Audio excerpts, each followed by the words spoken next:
Ito yung aking pangmalakasang menudo na hinanda ko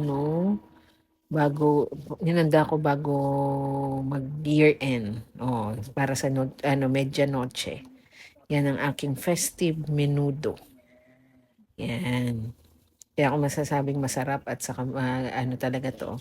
Bali, itong menudo ko, ang style ng pagluluto nito, bali pinamarinate ko muna yung mga baboy.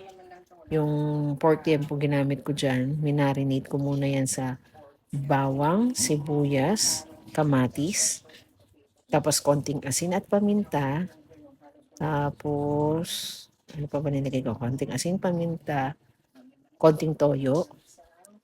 Tapos dahil nagtipid ako sa kalamansi, 2 kalamansi lang ang nailagay ko. Dapat may pineapple juice yan eh.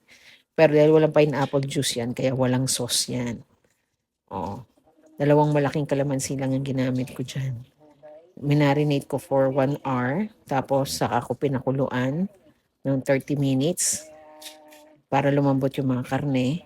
Tapos yung aking patatas, isang malaking patatas, isang malaking carrots, yung bell pepper, kalahati lang yung ginamit ko. Pero malutong yan na green bell pepper.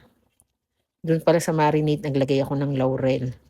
Isa rin yan para dagdag pambago. Tapos meron akong quail egg para festive ang dating ng ating menudo.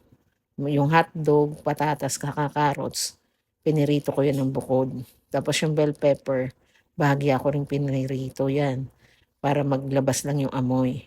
Saka ako naggisa ulit. After 30 minutes, hinango ko yung mga baboy para yung kumbaga yung pinakakatas ng marinade. Hiniwalay ko muna kasi magigisa nga ako. Bali, ginisa ko sa bawang, sibuyas, yung pork. Tapos saka ko nilagay yung tomato paste. Tomato paste lang ang ginamit ko. Kasi gusto ko yung makulay na menudo. Pero hindi na ako naglagay ng tomato sauce kasi usually matamis yun eh. Yun. Tapos ang ginawa ko, pagkagisa ko noon, malambot naman na yan, nilagay ko na yung pinirito kong patatas, carrots, hotdog, tapos quail egg, then bell peppers, para mag-mix na yan. Tapos nilagay ko na rin yung pinaka-marinade. Kaya yung natuyo na yan, parang naglagay lang ako konting tubig. Yun lang ginawa ko. Tapos syempre, pang balance ng alat, kailangan may konting sugar. Oo, at isa pa, yung pinaggisahan ko niyan, yung taba ng liempo, pinamantika ko. Yun ang ginamit kong pangprito. Panggisa ng menudo ko. Tapos ang isa pang nakadagdag ng sarap niyan, nilagyan ko yan ng butter, konti. Naglagay ako ng butter para malinamnam yung lasa niyan. Tapos ayan, nuot na yung lasa niyan. Kasi minarinate, tapos pinakuluan, so malambot na. Tapos nilagyan saka natin ginisa. Parang 3 process yan. Pag nagluluto kasi si mother ng menudo, ganun yung style niya. Parang adobo din to. Habang tumatagal, lalong sumasarap.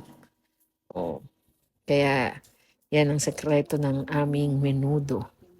Oo, style ni mother ang pagluto niyan. Kaya siguradong masarap. Ganyan kami magluto ng menudo, binabalik-balikan yan. At saka hindi napapanis. Oo, 'di ba? Kasi mga ilang araw lang ubos na yan. Yun lang.